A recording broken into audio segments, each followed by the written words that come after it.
do you need a long-term care policy?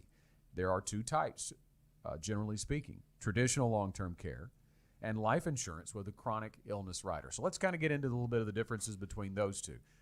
Traditional long-term care, the reason it's called traditional is because it's the one that's been around the longest, but it is a use it or lose it proposition, right? You're going to pay a premium for a policy, and as long as you're paying that premium, the policy is active, but the rates can go up, right? The premium can go up. It is not typically a level premium, and we just talked about, we didn't really actually address this, but we talked about the cost of care. But when you think about inflation and the way it has caused those costs to go up, they're really getting more expensive on an annual basis. And those traditional long-term care policies are typically tied to a healthcare chassis. So as those costs go up, so do the policy premiums.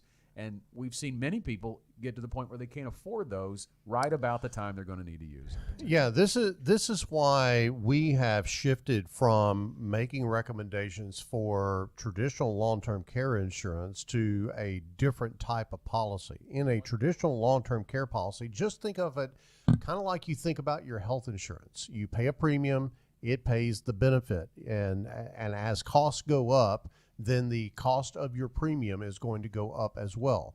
And so you've got that situation kind of working against you. That accelerated cost into the future can run you out of that long-term care policy. Candice, I've seen situations where people maybe began paying for a long-term care policy and it was affordable when they began to pay for it.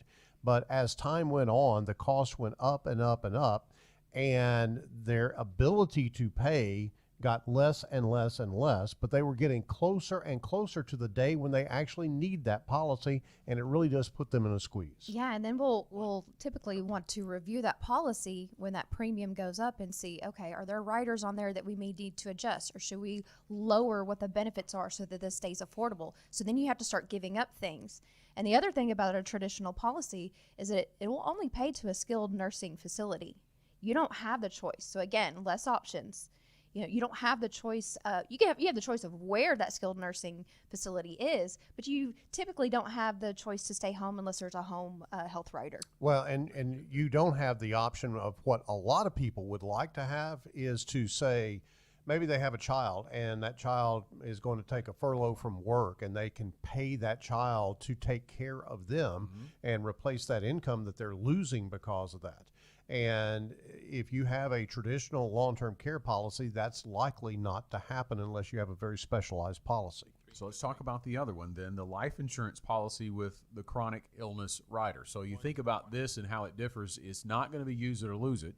If you are eligible for that policy and you put it in force and you're paying the premium, somebody's getting paid. There is a pool of money, in essence, that you are purchasing, whether as a death benefit, because if this covers someone for if you die suddenly and you don't need long-term care, then your heir is going to receive the full amount of the death benefit.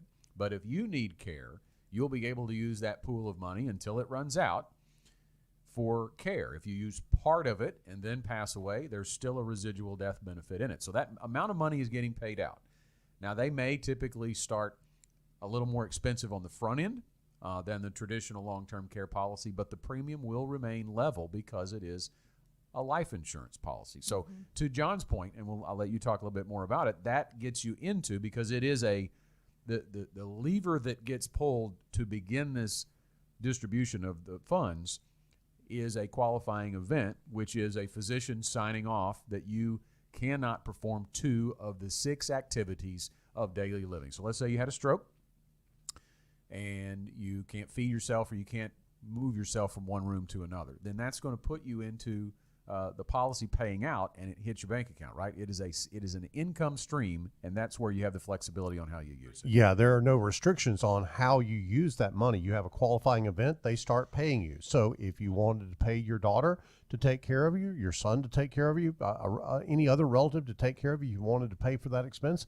If you wanted to hire somebody to mow your yard, if you wanted to hire somebody to fix a wheelchair ramp, so you could use that. All of those give you options, which is kind of the key of what we're wanting to emphasize here, Candice. Yeah, with a traditional plan, so back to the traditional plan for just a minute, or policy, I should say, it can typically be a paper chase where you have to pay for the nursing facility ahead of time and then submit those bills back to the insurance company to be reimbursed.